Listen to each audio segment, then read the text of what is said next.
Pakistan daily के साथ कमरुज़्ज़मान भट्टी आपकी खिदमत में हाज़िर है। बुशरा अंजुम भट्ट साहबा हमारे साथ मौजूद है।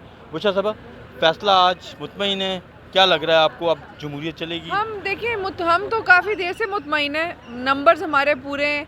ये लोग रिट दायर करते हैं, इन्हीं के मेंबरान मिसिंग हो जाते हैं, यही रौला मचाते हैं। फिर अब नई डेट दे दिया, हमारे बंदे फिर भी पूरे पूरे के पूरे जब भी बुला लें। बट जो खुश आइन बात है कि Hamza Sahab as chief minister he is there, और उसकी वजह से जो हमारे ये 22 डेज़ हैं उनमें जो जो हमने काम करने हैं पंजाब हुकूमत के हवाले से वो हम कर लेंगे।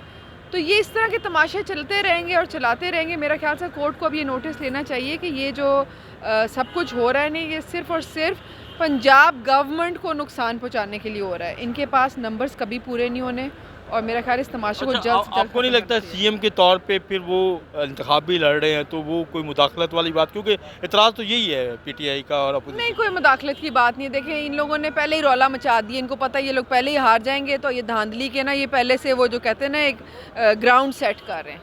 तो आपको ज़िमनी इलेक्शन की क्या सूरत लगी है?